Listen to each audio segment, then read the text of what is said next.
Take your seat. I ain't preaching yet, but I was talking to the preacher last night, and ain't nothing wrong with you in a boat floating down the river. The problem is when the water get in the boat.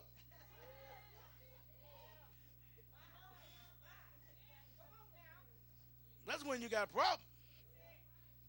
Huh? But we in the society now. We don't know what we want. Huh? Don't know where we live. Huh? I mean, you don't want to live here. You can't live there. And we got this thing called a past, and we all have one, but it ain't something that God delivers us from our past, but our past is still fooling with us. You've been delivered from it. Yes, sir. Yes, sir. Look at somebody to true that. But been delivered from it, don't keep it. I said it, not you. It from fooling with you. Some of your life now dictated because of what you did, what you done. Somebody should have told you God would deliver you from your past, but your past can come to your future and fool with you.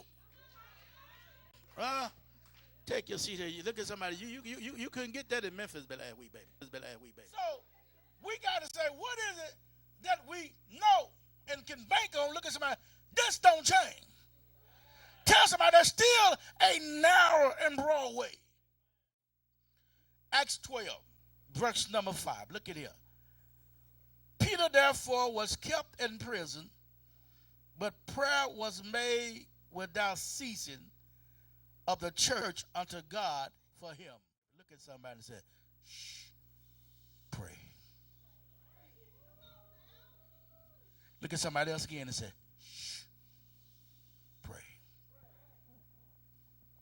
Now, some situation we find ourselves in, or we find loved ones in, it don't take a response.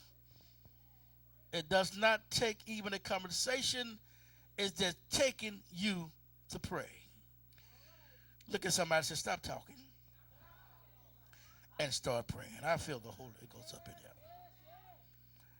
Regardless of how bad it may be, or whatever you have heard, stop discussing the situation.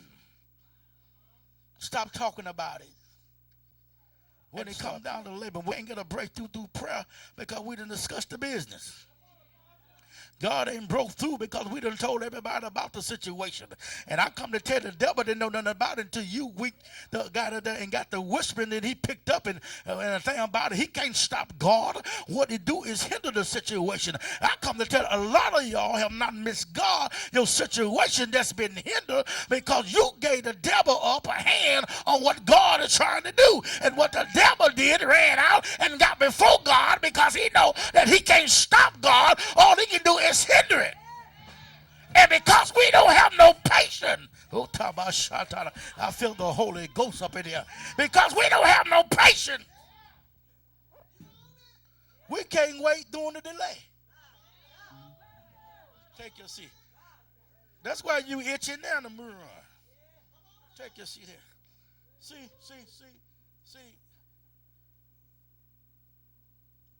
Count it all joy when we fall in divers temptation, knowing the trying. Look at somebody. This thing that's trying my faith. That's all it is. This thing is trying me.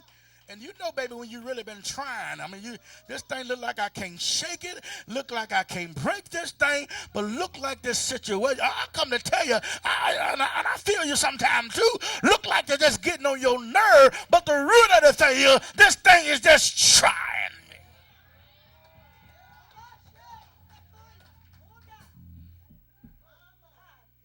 Now, take your seat because the trying of this thing that's trying you is to work it patient. And because you ain't got no patience,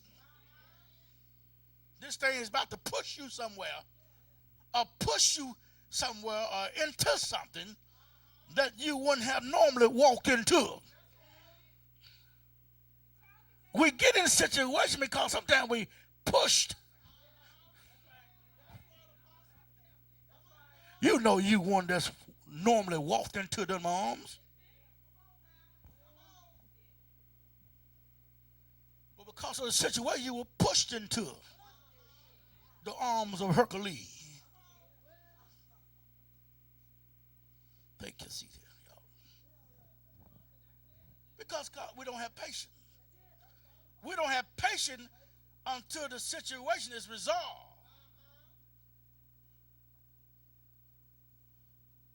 So therefore, we look for another way out when my Bible said that never changes. There is a way for your escape. Tell somebody, I feel the Holy Ghost.